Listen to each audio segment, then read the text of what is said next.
Eu nem sei se não. Pode só um, né? Tô falando, todo mundo já tem duas casadas, eu já tenho duas. Eu já aposto que não vai acontecer muito breve. Mas pessoal, boa noite, obrigado pela acolhida. É uma alegria estar aqui com vocês. Todos estão me ouvindo bem? Se não tiver, vocês me avisam, eu pego o microfone. E que na noite de hoje nós, apesar das nossas infinitas dificuldades, nós possamos ter uma conversa útil de alguma maneira, mas vamos cantar também, né? Queria que vocês no final cantar um pouquinho e vamos até às 7? Às 7 horas? Sim, pode contar lá atrás aí. Não, abusar da paciência do pessoal dá um grau. Então, essa conta é perigosa. Eu acho melhor ir até às 7 horas, a gente vai ter tempo, não temos tanto para falar assim também. A ideia é só a gente tocar essa ideia. Eu tenho endereço realmente do Espírito Santo, lá em Vila Velha, nessa casa. Eu não tenho amizade de 20 anos com a Graça, porque eu não tenho essa idade. Eu vou chegar lá. Pessoal, mas assim, muito despretensiosamente, eu não sei se é a natureza da casa, né? Mas eu espero que, se vocês quiserem também participar, fazer alguma intervenção, comentar, por mim, fiquem à vontade. E o que eu gostaria de conversar muito brevemente, aproveitando esses minutos que nós vamos ter, e aproveitando a oportunidade de nos reunirmos aqui, apesar da natureza, do mar, né, estão todos aí de costas para o mar, buscando aí conversar sobre o Evangelho. E que nós consigamos extrair um pouquinho, porque nós sabemos que o pouco que Jesus fez na Terra, naqueles seus 3 anos mais ativos, certamente foram vivências suficientes para que, como diz uma música, nem toda a terra poderá conter todos os livros que se puder escrever sobre as coisas que Jesus fez. Nem se nós fôssemos usar todo o espaço da terra, todas as páginas, para debater tudo que Jesus fez, nós certamente não conseguiríamos fazer com exatidão, com esgotamento, porque são infinitas as experiências que foram traduzidas por meio da estada do Cristo junto de nós. E uma das grandes características pelas quais se notabiliza Jesus em suas vivências é a intranscendência dos seus ensinamentos. Então ele foi capaz de trazer ensinamentos válidos e úteis para o contexto histórico no qual ele encarnou junto a nós, mas ele trouxe também ensinamentos que significam da mesma maneira até hoje algo de muito relevante para todos nós. E nós vivemos hoje, talvez, um momento muito delicado em relação às vivências sociais. Por quê? Nós estamos aí à espera de acontecimentos que separarão o joio do trigo. E, efetivamente, isso está acontecendo durante toda a história da humanidade. Ser cristão significa permitir que as características do Cristo floresçam em nós. O que nós vivemos é um processo de cristianização. É o fortalecimento de uma energia crística em torno de nós e dos nossos atos. Esse processo ele é individual. E ele é um processo atemporal também. Nós não dependemos de um contexto ou de um momento mais ou menos favorável da humanidade para vivermos a cristianização íntima. Se nós verificarmos antes mesmo de Jesus, nós vamos encontrar exemplos no Antigo Testamento de profetas e outros personagens que estão ali narrados, que foram capazes efetivamente de cristianizarem-se, vivenciando adequadamente as virtudes e os dons e afastando de si qualquer envolvimento menos lúcido, menos coerente, menos adequado com as máximas do Cristo, ainda que o Cristo tenha trazido essas máximas depois. Porque, afinal de contas, Jesus não é nada além do que um emissário do Pai. Ele, na condição de nosso irmão maior, tutor do nosso planeta, o que ele nos traz é a verdade traduzida por alguém que, vivendo entre nós, vivificou a virtude. Então é claro que a atemporalidade das virtudes do Cristo dá ensejo para que nós busquemos o processo de cristianização íntimo antes da vinda do Cristo, durante a sua estada aqui, e aí nós temos que nos lembrar dos primeiros cristãos, aqueles que souberam se entregar, por exemplo, ao circo romano, aqueles que souberam renunciar à própria vida quando instados a provar a sua compreensão máxima do Evangelho, e esse processo continua à nossa disposição. Uma questão que normalmente nos dificulta a vivência desse processo de cristianização íntima é a nossa tendência de adaptar o ensinamento do Cristo às nossas próprias inferioridades. É isso que a humanidade vem fazendo há 2000 anos. Nós somos muito desenvolvidos, muito safos, para utilizar uma palavra da moda, na tarefa de interpretar as palavras do Cristo consoante os nossos entendimentos. Então, se nós estamos querendo legitimação para vivermos o excesso da matéria, não raro encontramos no Evangelho alguma passagem que parece nos legitimar aquela vivência. Se estamos querendo fundamento para caminharmos lentamente no nosso processo de desprendimento dos nossos amigos, dos nossos entes queridos e de outras situações que nos deixam aí apegados na vida, muitas vezes encontramos também isso no Evangelho. A grande questão é que interpretações levemente equivocadas costumam nos conduzir a resultados gravemente errados. E o nosso processo de cristianização vai se tornando cada vez mais lento. Eu não tenho conseguido encontrar nos evangelhos aquela figura de um Jesus que é apenas um Cristo meigo, sereno e que aceita tudo o que lhe é colocado mansamente, sem reagir. Sem dúvida nenhuma, Jesus apresenta essas características. Porém, Jesus é um grande tumultuador também.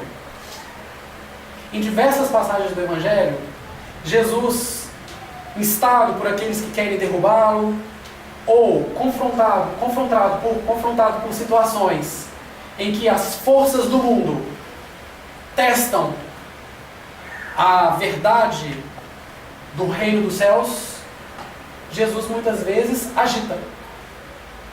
Jesus faz coisas que nós, se fizermos hoje dentro do centro espírita, provavelmente seremos taxados de obcecados. Porque estamos à espera de cristãos apenas de cabeça baixa. Eu não estou dizendo que nós temos que, na condição de discípulos do Cristo e pessoas que tentam, de alguma maneira, buscar essa senda, eu não estou dizendo que nós temos que tumultuar, peitar ou colocar o dedo na cara de ninguém. Eu estou apenas convidando os senhores a perceberem comigo o seguinte: algumas situações, talvez todos vocês se lembrem, em que Jesus é colocado a avaliar, ou ele é testado, né, como eu já havia comentado, por exemplo, naquele momento em que os judeus estavam guardando os sábados, né, e Jesus é criticado por isso. Ou melhor, um outro homem é criticado por isso, e Jesus disse: olha, eu curei no sábado e ninguém me criticou. Jesus, muito frequentemente, arromba os preceitos e as convicções sociais. Quando ele chama a atenção das pessoas para dizer que ele curou no sábado, e disse algo do sentido de que Deus, o Pai, nunca deixou de trabalhar, ele está convidando as pessoas a uma reflexão. Qual reflexão? Será que devemos mesmo nos insurgir? Ou melhor, será que devemos mesmo aceitar as convenções mundanas? E Jesus faz isso diversas outras vezes. Uma vez bastante marcante é aquela em que os judeus, na época de Jesus, como todos acredito saibam, talvez alguém não se lembre, mas na época de Jesus, os judeus estavam dominados pelos romanos. Politicamente, a sociedade romana, muito forte, dominava os judeus e cobrava deles pesados impostos.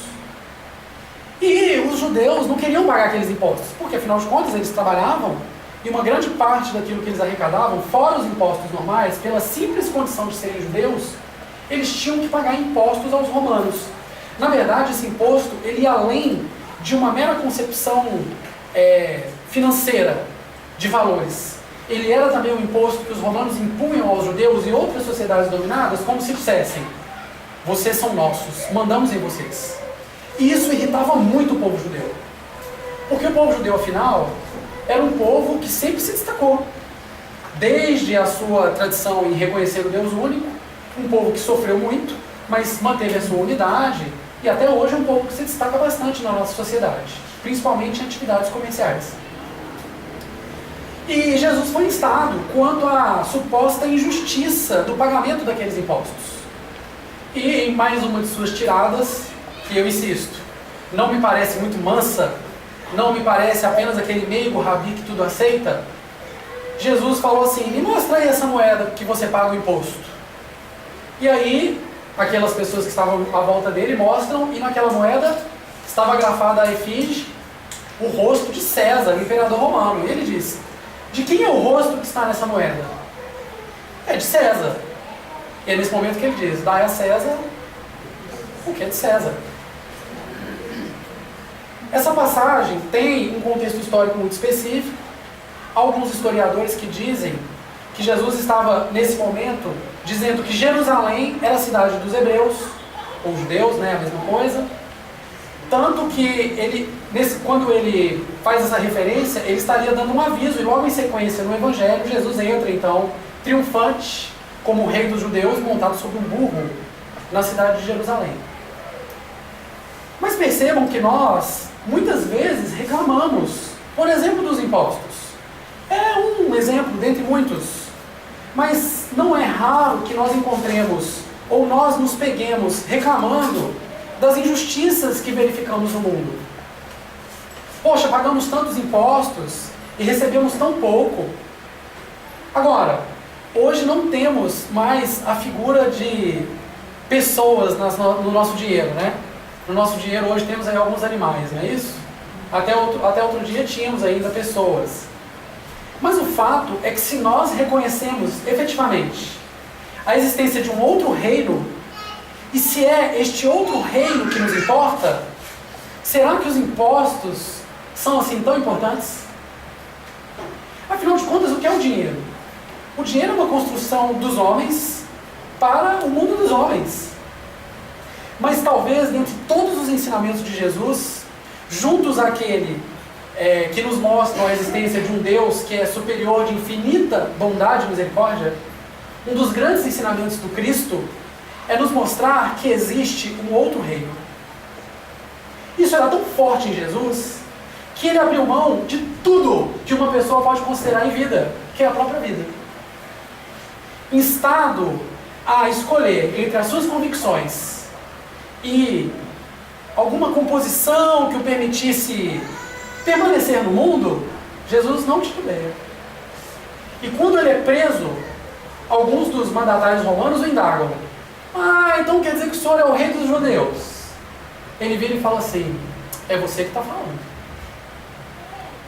Entre nós, se nós fizermos isso, talvez parecerá sarcasmo, mas eu os advirto, entre nós deve ser sarcasmo mesmo. Mas Jesus, crivado pela plenitude das virtudes, quando se comporta com uma superioridade que nós não dotamos, da qual nós não somos dotados, melhor dizendo. E ele mostra, e aí os mandatários romanos zombam de Jesus. Isso está muito bem descrito no livro Há 2000 anos, né? Psicografado pelo Chico Xavier, de autoria de Emmanuel. E os mandatários romanos zombam de Jesus, e Jesus ainda vira para eles e diz o seguinte: olha, esse seu império aí, que você acha que é muito legal, esse império romano, que está dominando aí há 300, 400 anos, na verdade ele é bem fraco. Com outras palavras, ele diz isso, que diz que é um império perecível. E Jesus mostra que ele não tem medo algum de perder o pouco que ele tinha, porque Jesus envergava apenas uma túnica e uma sandália, ele não tinha mais nada. Tudo que ele tinha na vida, e mesmo a vida dele ele entrega. Nesse momento, Jesus, percebendo a infantilidade da sociedade, ele não se insurge, mas não sem deixar uma mensagem muito viril, de desimportância para as coisas do mundo. Qual será a vida verdadeira? Será a vida do Espírito do lado de lá ou será esta? Eu respondo para o Senhor o seguinte: as duas. As duas são verdadeiras. Porque o que nós vivemos aqui é verdadeiro. Porém, a vida do Espírito é definitiva. Mas a vida encarnado é transitória.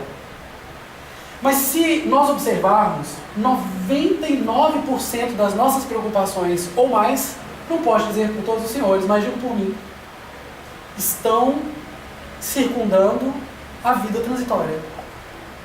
Dificilmente nós nos desapegamos da vida transitória e efetivamente canalizamos a nossa preocupação para a vida definitiva, para a vida do Espírito. É uma realidade de imperfeição. E não é só.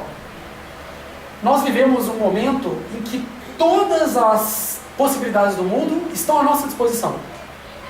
Todos os excessos, todos os prazeres, sejam da matéria, sejam da sexualidade, sejam do desregramento, sejam do desperdício do tempo, estão à nossa disposição. Para tudo deve ter uma comunidade no Orkut. O Orkut morreu. Mas agora tem o Facebook, não é isso? Para tudo temos à nossa disposição, para o bem e para o mal. Temos uma criatividade incrível, humana. E compete a nós desenvolvermos essa rede, esse fluxo de desenvolvimento do espírito, um processo de cristianização. O problema é que onde quer que nós façamos o menor movimento no sentido da nossa própria cristianização, nós vamos encontrar o quê? Uma forte oposição. Talvez de inimigos espirituais que nós carregamos de outras eras. Mas talvez não. Talvez não seja nada pessoal. Mas em torno de nós, encarnados e desencarnados, estão forças mentais, espíritos, que não se comprazem com o nosso esforço de auto-melhoramento. E vão fazer o possível para nos distrair. De que maneira? São muitos mecanismos disponíveis para eles também.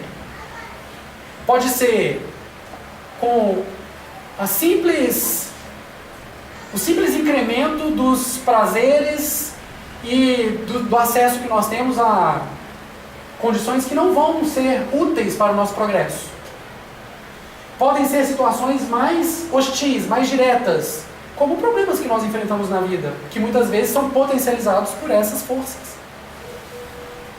Agora, Jesus, quando ele mostra àqueles que estão à sua volta, que naquela moeda, o rosto que vai é um rosto mundano, Jesus está dizendo o seguinte para nós até hoje: olha, as suas preocupações estão envolvendo tão somente coisas deste mundo. É isso que você quer? Numa outra passagem, Jesus diz o seguinte: a palavra justiça, e eu me propus a falar hoje sobre justiça, justiça dos homens e justiça divina. A palavra justiça é uma palavra que aparece algumas dezenas de vezes no Evangelho, inclusive nas bem-aventuranças. Jesus diz, se não me falha a memória, 2 das passagens das bem-aventuranças, Jesus utiliza o termo justiça. E ele diz: bem-aventurados os que têm sede de justiça, eles também serão consolados, alguma coisa assim, eu já não me lembro muito bem. Numa outra ele diz: bem-aventurados aqueles que estão sendo prejudicados, que estão tendo problemas aí com a justiça. Que é a pessoa que está tendo problema com a justiça? Não é aquele que está respondendo ao processo. É aquele que está sofrendo, entre aspas, relativamente, injustiças aqui no mundo. E nós conhecemos pessoas aqui, assim. Eu não duvido que entre nós tenhamos algumas pessoas que aos olhos do mundo são, sem dúvida, injustiçados. Ou porque sofreram muito, porque receberam o escárnio e a incompreensão dos descendentes, ou porque não receberam dos pais uma criação digna, adequada, ou porque nas oportunidades de trabalho a qual se entregam, não têm encontrado o adequado retorno ao esforço empreendido. É comum. A história da humanidade é uma história de injustiças, realmente. Mas Jesus nos diz o seguinte: é necessário que a vossa justiça exceda a de escribas e de fariseus. O que seria a justiça de escribas e fariseus? É a justiça do mundo. a justiça tal qual o mundo compreende ser justo. Porém, meus irmãos, nós sabemos que, aos olhos do mundo, apenas uma vida é vista. E nós já compreendemos que vivemos muitas outras vidas. O que nós aferimos hoje de experiências não se limita a consequências oriundas das nossas experiências vividas nessa vida. O nosso campo de análise fica, então, muito inferiorizado. Às vezes, nós sofremos injustiças ao longo das nossas vidas. Exemplo. Eu suponho que alguns de nós aqui já tenhamos sido assaltados. Eu já fui assaltado. E, primeiro momento, qual é o nosso raciocínio? Eu trabalhei dignamente para a obtenção desse recurso e alguém tirou de mim. E o convite que eu vos faço é: será que em nenhum momento da nossa vida nós faltamos com os deveres que envolvem a obtenção de recursos? Por exemplo, fraudando os impostos. Por exemplo, atrapalhando a oportunidade daquele nosso colega de trabalho, buscando um objetivo pessoal. Por exemplo, não cumprindo com os nossos deveres. Isso nessa vida. Talvez alguns de nós possamos dizer: não, nessa vida tenho feito tudo isso. E antes? Jesus encontra, e isso está narrado no Evangelho, um jovem que diz: Jesus, eu quero fazer o que for necessário. Jesus diz para ele: olha, siga os mandamentos de Moisés. O jovem diz: olha, eu já faço tudo isso. Aí Jesus dá a ele a oportunidade de um grau além. Ele fala: então larga tudo que você tem e me segue. E o jovem fica triste na narração evangélica. Ou seja, ele não estava pronto para dar o passo além. E senhores, sabe por que eu estou falando isso tudo? Nós temos vivido hoje, na nossa sociedade, um momento em que fazer justiça com as próprias mãos parece estar vivendo moda. Nas últimas 3 semanas, que eu tenho a notícia, 2 pessoas que cometeram pequenos delitos patrimoniais foram acorrentadas lá no Rio de Janeiro a postes, como mártires dos crimes patrimoniais. Como se tivesse na moda de novo crucificar alguém e prendê-lo, como fizemos com Jesus. Andamos fazendo de novo com crianças. Cometeram injustiças? Aos nossos olhos. Para essas pessoas, nosso olhar vai ser apenas de condolência, de aceitação? Eu creio que não. Jesus repreende muitas pessoas ao longo do Evangelho. Jesus não é uma figura que apenas passa a mão na cabeça das pessoas. Mas tudo deve ser feito com dignidade, com o devido respeito, e não com a execração pública daqueles que talvez tenham praticado delitos menores do que os nossos. Parece que está muito forte em todos nós uma sede por ver o justo. E eu perguntaria aos sedentos: tem sido justo você? Será que nós, em nossas vivências individuais, temos sido suficientemente justos, de maneira que estejamos aptos a exigir essa justiça do próximo? Porque se é necessário que a nossa justiça exceda de escribas e fariseus, significa que nós devemos ter uma compreensão que exceda, que vá além da compreensão do mundo. Nós, espíritas, gostamos de nos arvorar detentores, conhecedores da terceira revelação. Eu evito dizer isso, porque eu acho um compromisso, uma responsabilidade que eu não me sinto capaz de carregar. Porque em sociedade, eu não me vejo como um verdadeiro discípulo do Cristo, capaz de sublimar todas essas percepções. E digo aos senhores ainda que nós recebemos ao longo da vida muito pelas mãos dessa injustiça. Será que todos os dons e faculdades que nós temos à nossa disposição, sejam materiais, sejam do espírito, qualquer tipo de virtude, são apenas nossas conquistas? Ou será que são bens fornecidos pela infinita misericórdia? Infinita misericórdia também conhecida como cheque especial do ser humano encarnado. A gente tem alguma coisinha para gastar antes de ter o dinheiro. Nós nascemos recebendo empréstimos da divina misericórdia. Porque quando nós nascemos, nós não saberíamos nem mesmo, aqui com esse corpo que todos nós hoje envergamos, nós não seríamos capazes de nos alimentar, se não fosse a providência divina que colocou à nossa disposição uma mãe, ou quem lhes fez às vezes, para nos dar de comer e nos protegeu dos perigos mais imediatos. Será que algum de nós aqui já não obteve alguma coisa, fruto apenas da misericórdia, sem que fôssemos merecedores? Sem dúvida. Não tenho a menor dúvida de afirmar que todos nós. E Jesus também diz algo para essas pessoas. Jesus diz o seguinte: granjeai amigos com as riquezas da injustiça. Eu acredito que essa seja uma passagem de difícil compreensão, mas ela está debatida em um daqueles livros em que Emmanuel pega um versículo, como esse aqui, que tem uma versão bem antiga já, aqui na mesa, o Guia de Luz, sinal que está sendo muito bem utilizado, né? É um ótimo sinal. Eu adoro encontrar o Guia de Luz e esse livro na capa antiga. E o Emmanuel debate essa passagem dizendo o seguinte: olha, muito, mas muito mesmo, do que nós recebemos, não são coisas que nós merecemos, são presentes da misericórdia divina. Então, se fosse hoje, Jesus faria assim, hashtag fica a dica, e tuitaria. Ele falaria o seguinte: granjeai amigos com as riquezas da injustiça. Esses dons que você recebe, que talvez nem sejam assim fruto do seu merecimento, já que ele está na sua mão, faça amigos. Receba jovens na sua casa. Gaste o seu domingo para auxiliar o próximo, para buscar o burilamento, gaste entre aspas, né? Para buscar o burilamento, o aprendizado. Estenda a mão. Na hora de dizer alguma coisa contra um político, por exemplo, reflita sobre o seu papel em sociedade. Porque não vivemos em verdade em uma sociedade totalitária. Nenhum dos nossos governantes hoje nos foi imposto. Está à nossa disposição participarmos do processo democrático. Vamos refletir.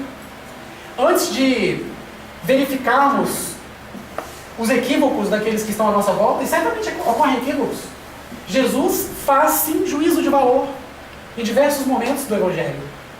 Jesus vira para alguns e diz assim: hipócritas. Coisa que nós não podemos fazer. Porque nós não temos a condição moral de Jesus para classificar o próximo. Mas Jesus nos mostra que ser cristão não é ser pastel.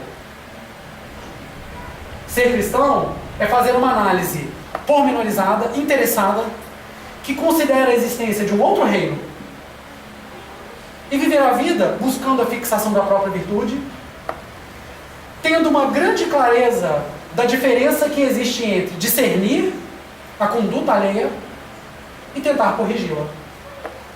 Discernir equívocos é nosso dever. Apontar como deve ser feito, geralmente é um equívoco. Porque talvez nós não estejamos revestidos dessa condição. Não falo por todos. Talvez alguns de nós estejamos. Mas por mim, não tenho dúvidas em dizer que não tenho nenhuma condição de apontar equívoco do outro. Mas eu tenho que fazer o meu discernimento. E isso está muito bem redigido na lição número 180 do livro Palavras de Vida Eterna, que se chama Discernir e Corrigir. Faço o convite a todos à leitura.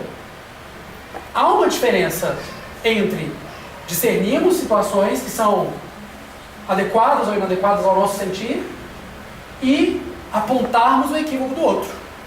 Esse é o sentido de justiça de Jesus, quando Jesus diz: não julgueis para não seres julgados. Mas a justiça mais uma vez aparece no Evangelho, como Jesus diz: não cuideis que vim trazer a paz, mas a espada. Jesus colocou em nossas mãos a responsabilidade de envergarmos a luta pelo nosso próprio burilamento. Jesus não é um ser mágico que traz para nós uma paz que faz com que nós estejamos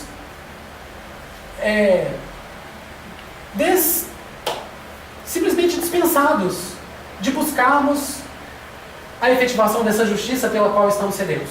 É nosso dever. Mas a espada que Jesus sugere enverguemos não é uma espada apta a cegar o olho do outro. É apenas uma espada que se destina a abrir o próprio caminho, a burilar o próprio íntimo, a desenvolver as próprias vivências no crescimento de uma energia crística que nos permita arrefecer aquela vibração de inferioridade que pulsa dentro de todos nós, o nosso ontem, o nosso eu, permitindo que de nós se expanda uma energia voltada para a realização das virtudes do Cristo e que invariavelmente encontrará também sintonia com a energia daqueles que buscam o mesmo que nós.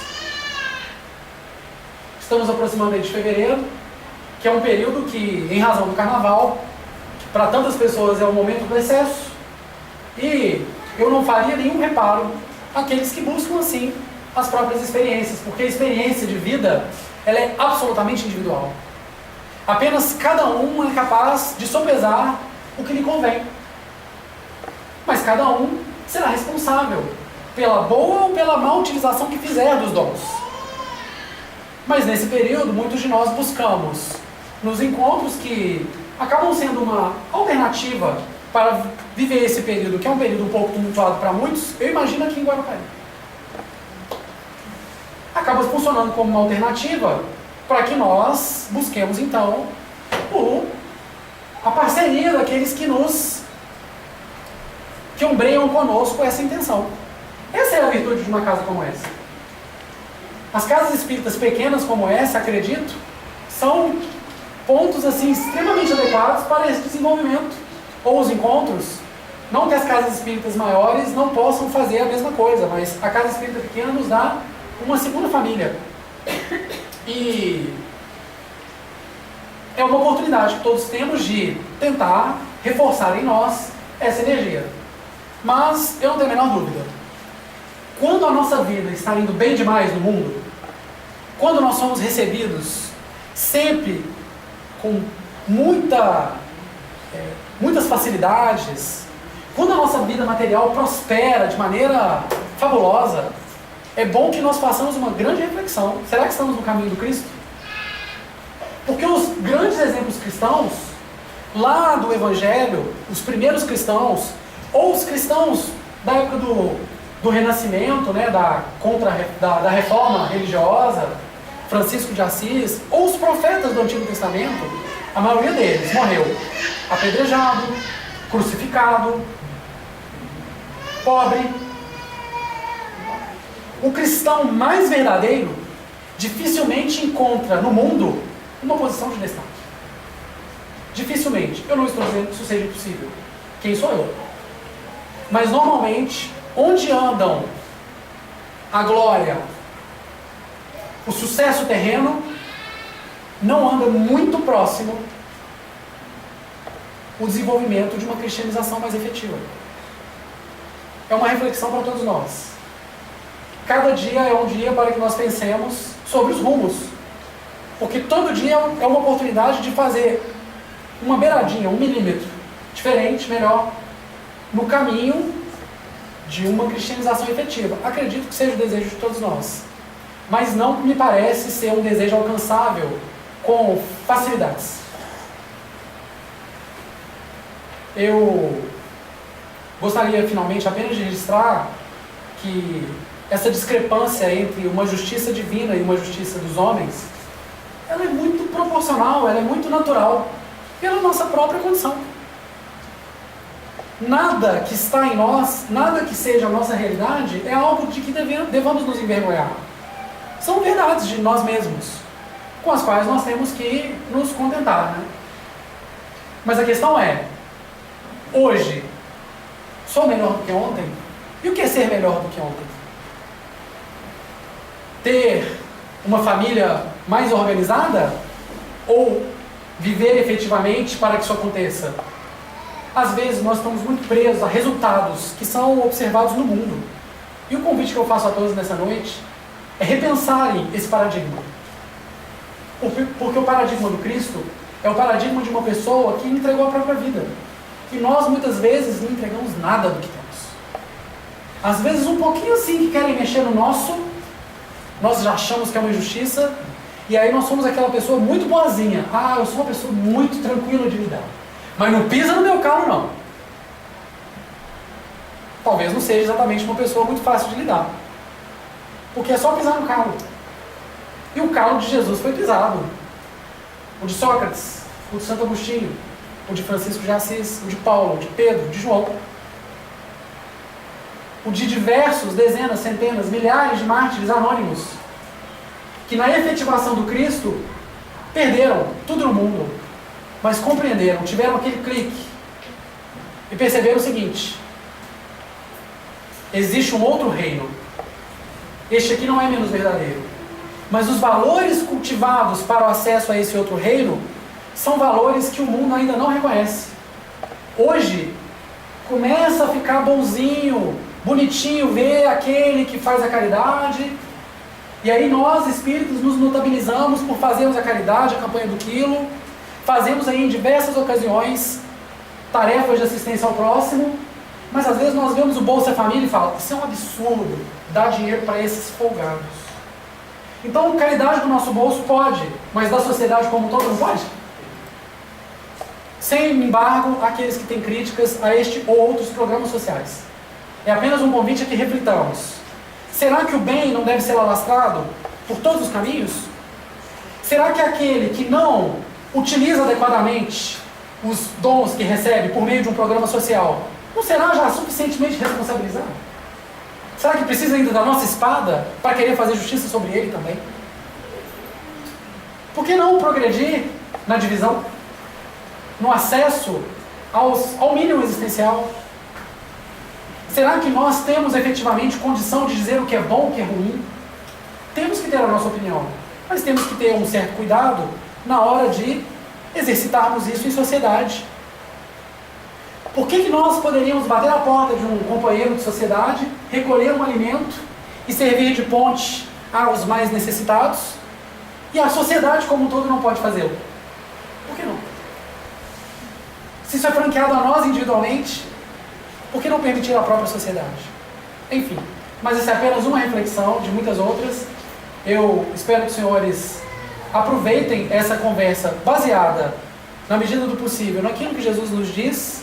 Acho que o nosso dever, quando adentramos uma casa espírita, é relembrar passagens do Cristo, já que elas são infinitas, e desenvolvermos um pouco o pensamento, ainda equivocado, mas na busca de aperfeiçoá-lo, para que possamos, aos poucos, compreendendo um pouco melhor, efetivar um pouco melhor e desenvolvermos o nosso espírito para que, quando voltarmos à vida definitiva, sintamos que galgamos alguns degraus. Eu me proponho encerrar agora, caso os senhores queiram que a gente cante um pouquinho. Bom trabalho? Mas antes eu trouxe aqui, Aloysio, se você puder dar um pulinho aqui, eu trouxe aqui alguns livros. Ó, esse CD aqui eu trouxe para casa. Se você puder deixar aí no grupo. Esse aqui não é para vender não, gente. Esse aí já tem dono. Eu trouxe também 3 livros de um amigo que é escritor, Gilberto Ribeiro Vieira. Ele publicou esses livros e outros, e ele vende a preço de custo, eu acho que está R$10. Eu trouxe para conhecer, deve ter uma biblioteca, se não tiver, de alguma maneira puder ficar à disposição da casa. A gente pode colocar na livraria, à medida que alguém compra, a gente repõe. Isso, pronto. De uma maneira que vocês... Tem um site que dá para comprar, é muito fácil. Esse aqui é meu favorito, que é o Evangelho Dialético. E ele tenta mostrar uma maneira de interpretar o Evangelho, que me parece muito lúcida. É um livro muito fininho, não é uma leitura muito fácil, assim, é uma leitura um pouco densa, mas particularmente gosto muito. Esse livro aqui, Deus, ele tinha um nome, Deus. Então, são várias pequenas lições que vão falando sobre a essência da divindade, pequenas lições como os livros do Emmanuel. Não creio que o autor tenha a intenção de ombreá-lo, mas é mais um esforço no sentido de compreender o Cristo. Não há autoria espiritual, não é um livro psicografado. E este livro que eu acho muito interessante, porque ele trata dos adolescentes. Todos aqueles que têm adolescentes em casa, que trabalham com adolescentes, acredito, vão fazer muito bom proveito desse livro. Adolescente, que mostra o comportamento do adolescente, né, as dificuldades, e o Adolescente, são 2 livros em um aqui. Você pode ler. O Adolescente mostra a virtude, como fixar, uma obra muito interessante. Eu acredito que pode ser útil para alguns, então eu não quis perder a oportunidade de presentear a casa, e principalmente para que os companheiros possam conhecer também. E aí você disse, dá para cantar? Dá, não, mas todo mundo veio esperar até eu ouvir vocês. E quanto tempo? Inclusive aparece no poema, nossa, eu Eu já ouvi ele cantar, agora, né? Parece que tá a primeira vez. Que bom. 10 minutos aí, então. Você manda. E aí, vamos dizer, se o povo quiser, eu determinei 10 minutos, até 7h05. Se vocês perceberem que é mais um pouquinho, aí, tá bom? A gente sempre. Porque o que nós fazemos? Nós aplicamos o passe coletivo, que a gente ganha o tempo do passe na música. Eu prefiro não testar a paciência de ninguém. Aí deixa com o pessoal.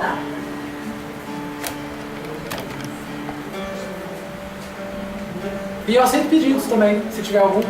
Pode falar aí. Mas eu canto uma música que ninguém quer ouvir, já pensou? Que chato.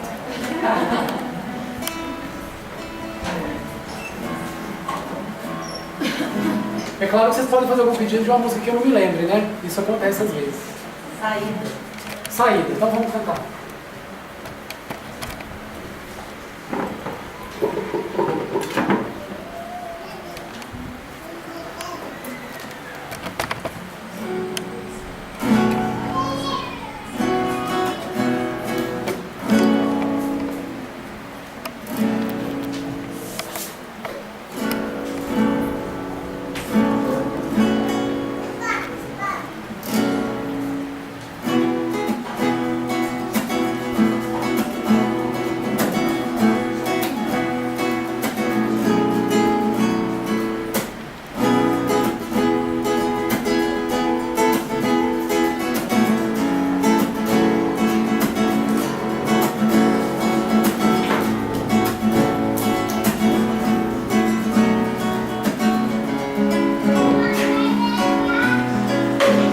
Será melhor seguir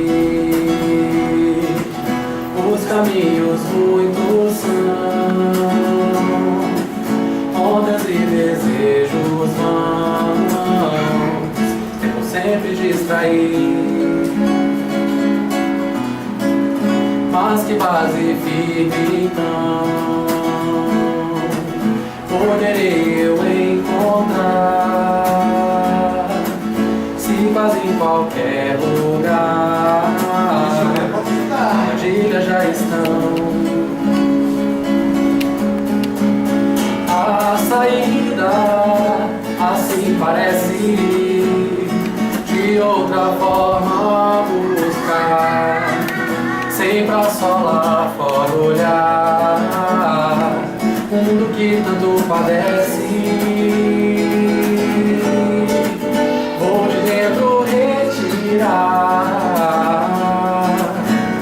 Solução pra todo mundo, busco Cristo em um segundo, e assim vou encontrar, prosseguindo em frente vou, tento me mortificar, velho homem transformar, bem melhor já sou. Sinto a vida caminhar, já não há mais temporal. Se o que existe é natural, meu Pai vou confiar. A saída assim parece, de outra forma buscar, sempre a só lá fora olhar, mundo que tanto padece, vou de dentro retirar, solução pra todo mundo, busco Cristo em um segundo, e assim vou encontrar. A saída assim parece, de outra forma buscar, sempre a só lá fora olhar, no mundo que tanto padece, vou de dentro retirar, solução pra todo mundo, busco